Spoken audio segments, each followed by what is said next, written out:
Lorsque Dieu, en Christ, se révèle dans l'homme intérieur, la séduction et la puissance de Satan sont détruites, et l'homme est libéré. Satan emploiera tous les moyens concevables pour empêcher cette lumière intérieure. Il aura recours à des assauts directs pour détruire les messages aussi bien qu'à des substituts subtils de la vérité. Pour étendre et consolider son œuvre de séduction et pour édifier son royaume rival et faux, le séducteur doit gouverner l'ego, la vie de l'âme, la vie du moi. C'est là qu'est la grandeur du péril pour les croyants qui s'appuient sur leur propre vie d'âme. Car l'ennemi a chez eux une base plus grande contre Dieu. C'est là aussi que nous trouvons l'explication de beaucoup d'autres choses, comme celle que l'on appelle spiritualisme ou spiritisme. Un enfant de Dieu qui s'appuie sur son âme, sous l'un ou l'autre de ses aspects, par son intelligence, ses émotions, sa volonté, sera une proie toute prête pour la séduction. Premièrement, il est déjà une contradiction à sa nature essentielle qui est maintenant par la nouvelle naissance spirituelle. Il est évident dès le début qu'il reste fermé sur lui-même et qu'il est lui-même sa propre loi. Son chemin est le chemin et il n'en voit point d'autre. S'il s'agit de nouvelles lumières, il ne peut être enseigné. Quant à faire de nouvelles expériences, il n'en aura pas besoin. Quant à suivre un autre chemin, il ne peut le concevoir. Le chrétien qui vit dans sa propre pensée sera toujours préoccupé par une question. Il ne peut vivre sans avoir une question ou un problème. Dès qu'un problème est résolu, il en trouvera un autre.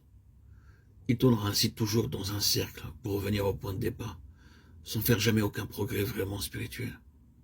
Comme un cheval dans un manège, il est fouetté et poussé sans connaître jamais un épanouissement de vie et de vision.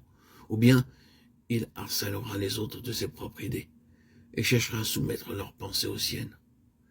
Il pourra même être amené à quelques conclusions très étranges, malsaines et fausses. Il se trouvera pour finir dans cette position culte, car ce n'est pas autre chose. Une séduction où il faudra reconnaître la main de Satan. Cette même expérience sera vraie chez un chrétien qui vit du côté émotif de l'âme. Ce côté demande des expériences, des évidences, des manifestations. C'est en vérité tout le domaine de la vie des sens qui domine ici. Si nous intensifions et projetons suffisamment ce côté de nos émotions, nous pouvons avoir toutes les expériences possibles. Le corps et l'esprit tout entier peuvent être engagés. Les cordes vocales, le système nerveux, des contorsions faciales, une rigidité, une seconde vue, des visions, des pouvoirs particuliers, une force prodigieuse, de la gaieté, de l'extase. Toutes ces choses, depuis de simples commencements, peuvent provenir de la vie psychique, de la vie de l'âme, tendue et forcée sous l'effet d'un désir intense.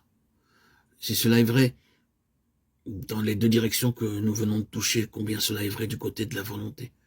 Une âme impétueuse, impérative, cassante, qui n'est pas sous le gouvernement du Saint-Esprit, est une menace terrible pour les intérêts de Dieu. Elle prendra des décisions, adoptera des moyens, assurera ses buts, occupera ses positions au nom de sa dévotion pour Dieu. Et ce ne seront que des tours de Babel, des pyramides d'Égypte, des Ishmaël, d'Abraham, non pas d'Avraham. Il y aura pour finir beaucoup de remords liés à de tels efforts, accompagnés du désir qu'il n'ait jamais existé. Le résultat en sera quelque chose de faux, et beaucoup auront pu être entraînés dans cette tragédie